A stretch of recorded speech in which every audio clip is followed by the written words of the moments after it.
नमस्कार। विश्व समाधान मंच प्यारा उत्तराखंड में आप सबका स्वागत है। आज 8 जुलाई 2026 की सायंकाल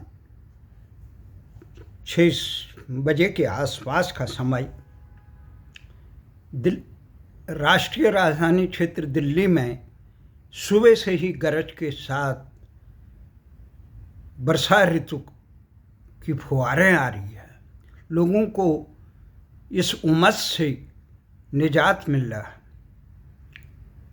जैसे मैंने कल बताया, संसार की अन्य खबरों को पर दरकिनारे करके मैं आज मुद्दे पे आता हूँ। कल 7 जुलाई की 2026 को मित्रों ने मेरा प्रमाणपत्रीय जन्मदिन में बधाई दी। इसी क्रम में मैं घर पहुंचा रात को, तो आपसे रूबरू होने के बाद रात के 9:42 पर उत्तराखंड के मुख्यमंत्री, पूर्व मुख्यमंत्री रही, महाराष्ट्र के राज्यपाल रही, पद्मश्री से सम्मानित भगत सिंह कोश्यारी जी का फोन आया। उनके सहायक के द्वारा भगत सिंह कोश्यारी जी ने फोन पे वार्ता की, करते हुए मुझे जन्मदिन की बधाई। तो मैंने भी उन्हें ये कहा कि भगत जी, ये प्रमाण पत्र का जन्मदिन है। तो उन्होंने शुभकामनाएं दी। मैं लंबे समय से उत्तराखंड की जन हितों की सरकारों द्वारा उपेक्षा किए जाने से तमाम राजनेताओं से दूरी बनाए हुए था। इस कारण मैं उनको पद्मश्री दिए जाने पर बधाई भी नहीं दे पाया। मैंने उसकी भी उन्हें बधाई दी।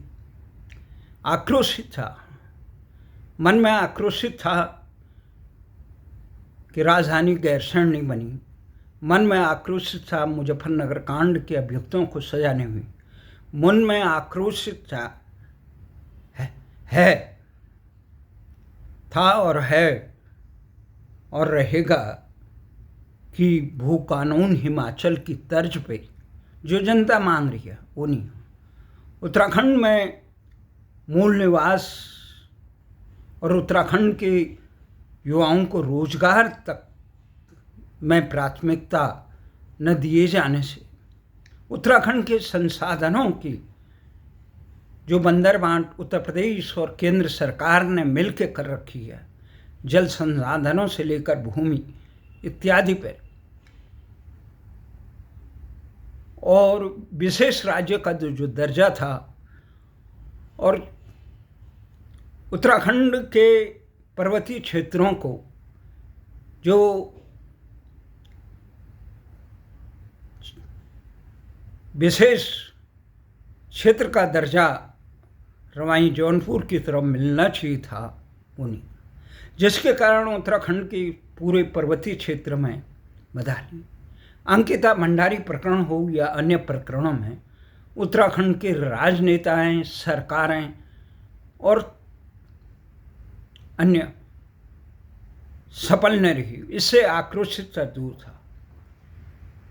पर हमने देखा कि भगत सिंह कोश्यारी जी सुलभ हैं, आम जनता के लिए सुलभ। अपनी पीड़ा को कह सकते हैं, चाहे उसका निवारण हो या न हो, वो सुनते हैं, बोलते हैं, मिलते हैं, आते भी हैं। मेरे बेटे की शादी में भी आई थी, मंझले बेटे की शादी, वो भी निमंत्रण उनके सहयोगी नैनवाल जी को बोला था मैंने, तो वो लेके आ गए। अपना समय देते हैं, सुलभ। इसलिए पद्मश्री, जहाँ मैं उत्तराखंड के शीर्ष लोक गायक नरेंद्र सिंह नेगी को पद्मश्री, पद्म विभूषण न दिए जाने से नाराज हूँ, पर कोश्यारी जी को पद्म श्री मिला। भले ही कुछ मुद्दों पर मतभेद रही, परंतु वो आम जनता के लिए सुलभ होने और जन हितों के लिए, जन सामान्य के लिए खड़े होने के लिए जाने जाते हैं। इसलिए मेरा जो गुस्सा था उनके फ़ोन आने पे ठंडा भी हुआ कि चलो कम से कम एक शाम उन्होंने फेसबुक पे, इंटरनेटी दुनिया पे जो कल तमाम मित्रों ने वो डाला था, उसे देख कर ही शायद बात की होगी। इस बात के बाद 11:03 पर उत्तराखंड राज्य आंदोलन की शीर्ष आंदोलनकारी उत्तराखंड मानवाधिकार संगठन के SK शर्मा जी का फोन आया। भले ही वो पंजाब की गोस्वामी परिवार से संबंधित हो, जो गोस्वामी परिवार के प्रमुख महंत इस समय ईरान के प्रमुख के शोक में एक सनातनी परिवेश में वहाँ गए थे। वो सुशील,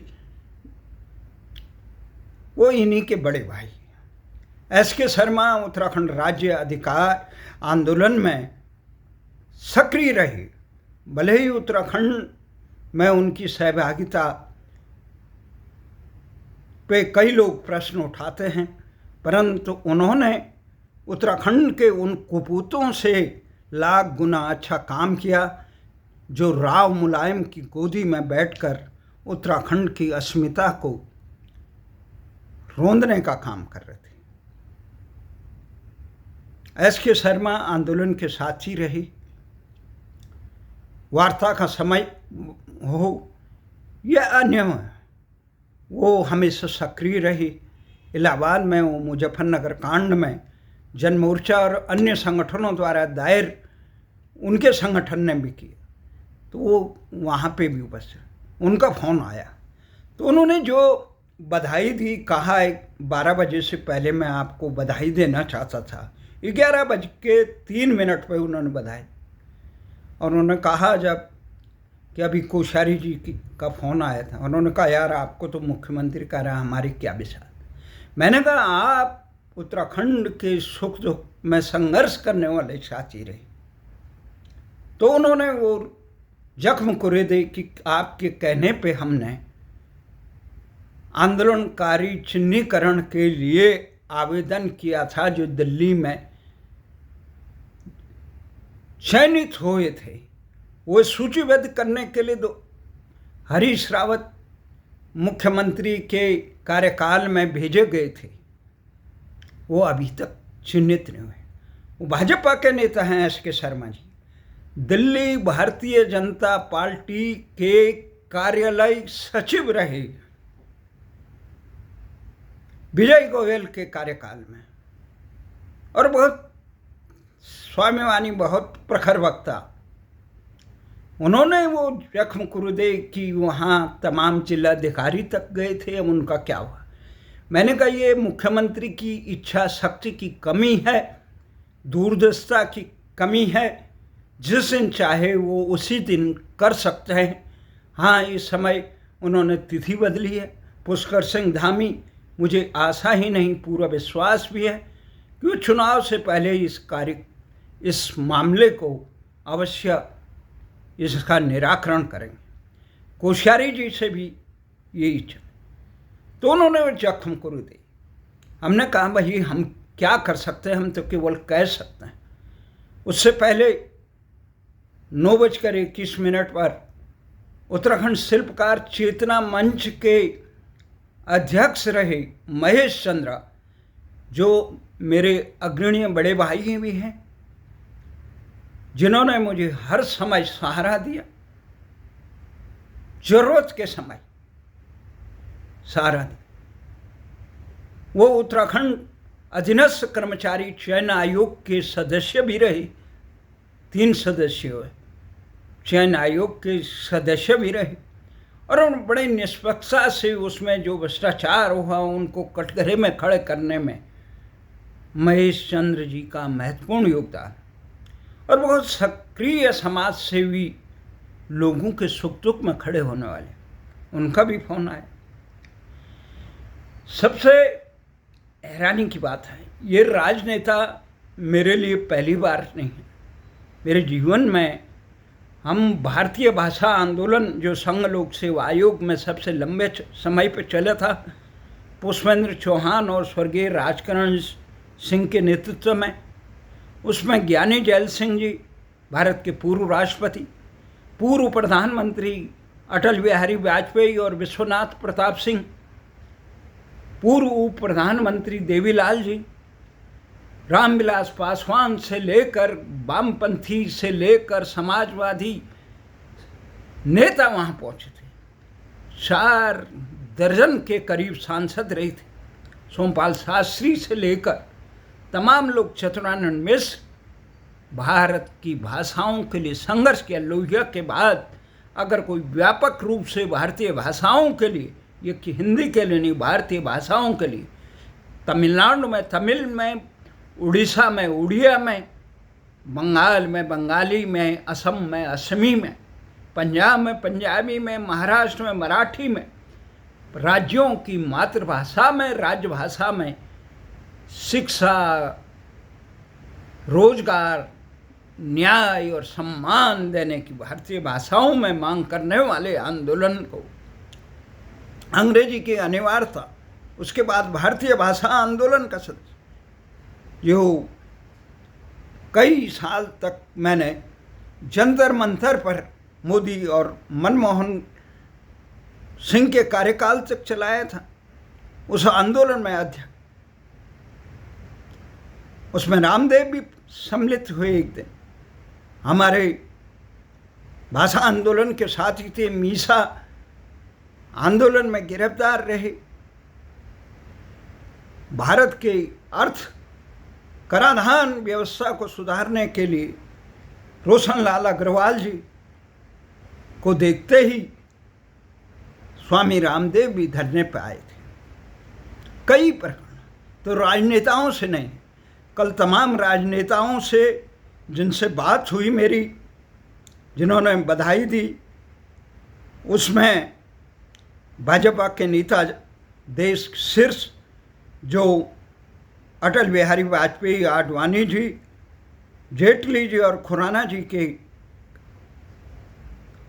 सरपरस्ती में बहुत मजबूती से दिल्ली में काम किया और इस समय देश के एकमात्र दिशावान नेता जगदीश मंगाई हैं। दिल्ली प्रदेश भाजपा के सचिव डॉक्टर विनोद बछेती हो, विजय सती हो जो अखिल भारतीय विद्यार्थी परिषद और भाजपा के पंचायती राज प्रकोष्ठ के सह संयोजक, 5 जने के वरिष्ठ उप संपादक रहे सूर्य प्रकाश सेमवाल जी, और भाजपा के नए नेता श्रीकांत भाटिया हो जो सिंधी समाज के वरिष्ठ ध्वजवाहक हैं, दर्जाधारी मंत्री रहे, आप नेता ब्रिजमोहन उप्रेती रहे, और कांग्रेस के हरिपाल रावत जो मुख्यमंत्री के सलाहकार और अखिल भारतीय कांग्रेस समिति के सह सचिव भी रहे, धीरेन्द्र प्रताप उत्तराखंड कांग्रेस के वरिष्ठ नेता, रघुवीर बिष्ट और पुंडीर जी, पयाल जी जो हमारे परम मित्र रहे चंदन सिंह पयाल जी के सुपुत्र हैं, दिल्ली प्रदेश के बड़े नेता और कांग्रेस के युवा नेता लक्ष्मण रावत, बाली मंडल, ये तमाम नेताओं के कल फोन आए और पत्रकार जो उन्होंने शुभकामनाएं दी, किसी ने संदेश में भेजा, किसी ने फ़ोन किया। पत्रकार चंद डांगी जी ग्रामीण पत्रकार के नाम पे विख्यात हो, स्वास्थ्य अच्छा नहीं चल रहा, उसके बावजूद उन्होंने कल जो शुभकामनाएं दी। रमेश भट्ट जी जो राष्ट्रीय देश के वरिष्ठ पत्रकार हैं, प्रेम कुकरेती जी और PS राजपूत रजावत टाइम्स के मोहन दत्ता जी, समाजवादी नेता बलिया से हैं, समाजवादी नेता, उनका भी संदेश आया। राजेश सिंह का, उसके बाद योगेंद्र यादव जी, ये तमाम लोगों का, आंदोलनकारी रविंद्र चौहान हो या अनिल पंत हो या मित्र राजेंद्र नेगी हों या आचार्य धर्म सिंह शास्त्री हों, उत्तराखंड आंदोलन की बात हो, ये तमाम विधाओं में अपने राज्य आंदोलन के साथ भारतीय भाषा आंदोलन में लंबे समय तक संघर्षरत आज भी रहे। काला बाबा का संसर्ग देश के तमाम बड़े नेताओं से संपर्क और उनके दिव्य दृष्टि से कई प्रकार के अनुभव जुटे। शंकराचार्य माधवाश्रम ज्योतिर्पीठ के माधवाश्रम जी हो, उनके निकट सहयोगी पुरोहित जी हों, तो ये चाहे आध्यात्म की दृष्टि से सतपाल महाराज जी हों या बाल योगेश्वर जी का संस्थान में संपूर्णानंद जी इत्यादि जी हों, इन तमाम साधु संतों से इत्यादि वार्ता के बाद इनके सानिध्य में रहने से जो अनुभूति हुई वो ये है, आम जनमानस के हितों के लिए समर्पित हो, औरों के हंस से देखो मनो हंसो और सुख पाओ, अपने सुख को विस्तृत कर लो, सबको सुख मिलो। कल ये वीडियो फिर दोबारा बनाने का मुख्य ये है कि जो जख्म उत्तराखंड की जन आकांक्षाओं को साकार करने का नहीं काम किया उत्तराखंड की सरकारों ने, आशा है कोश्यारी जी अपने जीवन काल में उत्तराखंड के सहज नेताओं जो आम लोगों के लिए उपलब्ध होते हैं, मेरा खंडूड़ी जी से बहुत करीब का रिश्ता रहा, उनके परिवार से रहा, उनकी धर्मपत्नी से भी रहा, चाहे हम मुद्दों के लिए संघर्ष करते हो, पर उन्हें मालूम था ये जनहित की बात करता। डॉक्टर रमेश पोखरियाल निशंक से रहा, चाहे द्वंद्व हरीश रावत से रहा। हरीश रावत भले ही लोग ये समझे कि हरीश रावत के करीबी रहे, पर हम करीबी केवल उत्तराखंड के हितों के लिए रहे। जो जनहित के मामले में संघर्ष करेगा हम उनके साथ रहे, तो और जिस मुद्दे पे काम न हो तो उनके संघर्ष करना हमारा एक धर्म बनता था। ये रावत जी, आज आम उत्तराखंड की जनमानस और उत्तराखंड की पीड़ा को कोई नेता अगर कांग्रेस में समझता वो हरीश रावत, और भारतीय जनता पार्टी में समझने वाले कोश्यारी जी, परंतु ये लोग कहाँ तक काम कर पाएंगे। दिल्ली दरबार के नियंत्रण से ये उत्तराखंड की जनता को क्या हिमाचल की तरह, जिस प्रकार से हिमाचल को परमार जी से लेकर वीरभद्र के नेतृत्व में एक आदर्श और मजबूत खुशहाल हिमाचल प्रदेश बनाने का जो सपना साकार किया, क्या कोश्यारी जी या हरीश रावत आने वाले समय में सत्तासीन होने पर क्या इस प्रकार के सपनों को, उत्तराखंड की जन आकांक्षाओं को साकार करेंगे, जिसके लिए उत्तराखंड के लोगों ने राव मुलायम के खटिमा, मसूरी से लेकर मुजफ्फरनगर, सियन टापू, नैनीताल इत्यादि, पौड़ी, देहरादून इत्यादि जख्म को सही, पीड़ा सही, आंदोलित रहे लाखों लोग। और जिस आंदोलनकारियों के सम्मान के नाम पर उत्तराखंड के लिए सबसे लंबे ऐतिहासिक संघर्ष करने वाले आंदोलनकारियों के संगठनों को नकारा गया, उनको अपमानित किया, चयनित होने के बाद भी सूचीबद्ध नहीं किया, क्या कोश्यारी जी अपने प्रिय मुख्यमंत्री पुष्कर सिंह धामी को ये उत्तराखंड के हितों के लिए काम करने का भूलें इंसान से होती है, परंतु जो संकल्प ले सही दिशा में काम करें। मुझे आशा ही नहीं, पूरा विश्वास है भगत सिंह कोश्यारी जी उत्तराखंड के जनहितों के लिए संघर्ष करने का, मार्गदर्शन देने का, अपने प्रिय मुख्यमंत्री को सदमार्ग दिखाने का काम करेंगे, ताकि उत्तराखंड में ये जो घुसपैठ हो रखी है, चाहे जंगली जानवरों की हो या अपराधी प्रवृत्ति के राजनेताओं की हो या भारतीय संस्कृति को तार तार करने वाले घुसपैठियों की हो, इनको अंकुश लगाने का काम करेंगे। उत्तराखंड में जो अस्मिता को रोंदने वाले अंकिता भंडारी इत्यादि प्रकरणों में जो कुख्यात रहे, उन पर अंकुश लगाने के लिए अवश्य सदमार्ग दिखाएंगे। इसी आशा और विश्वास में